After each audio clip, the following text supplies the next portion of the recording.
My name's Daniel Frampton, I'm a second year historian, and this is my room in University College.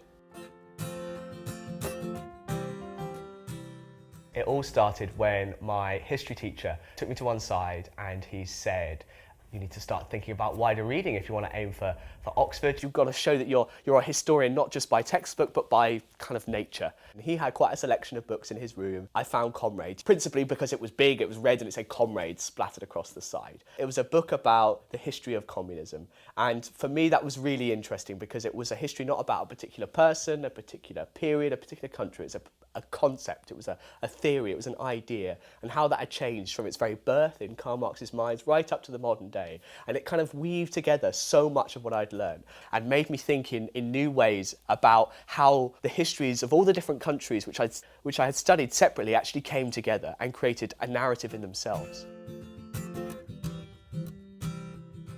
So after I started reading that, I was really lucky to go to Cuba. I travelled to Cuba with my school.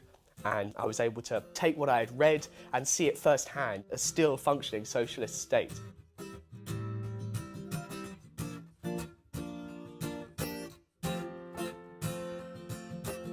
I had a year between coming back from Cuba and starting to get ready for my interview here at Oxford. And actually I turned up a little bit late, so I had to run into the interview. I came in my t-shirt and my tracksuit bottoms, but the interviewer simply asked, "So what do you want to talk about?" How do you possibly answer that question? And the first thing that came to my head was the fact that I'd just recently been to Cuba.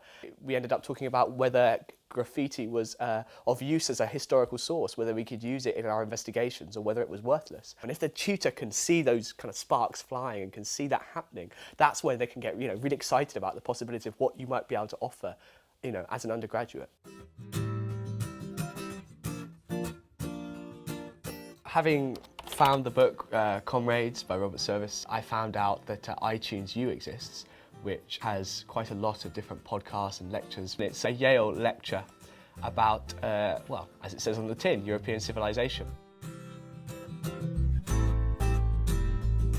I would probably say I do about 40 hours of reading a week. For me, I don't particularly like sitting in libraries. I like to take my books outside. You have to be able to learn from reading and to take what you've learned from your reading and apply it to a tutorial situation. That's the kind of methods of teaching that we have at Oxford. It's rigorous. I mean, it's Oxford. You're in a room with a leading expert. It's learning through talking and discussion. You just bounce off each other. It's just a really exciting prospect. It's not something to be scared of.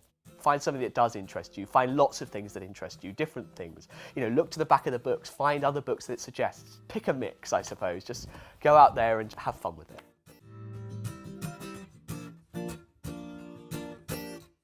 It's just been the most incredible experience, and it is unforgettable, and I've made lifelong friends and learned a lot about myself and of course my subject as well.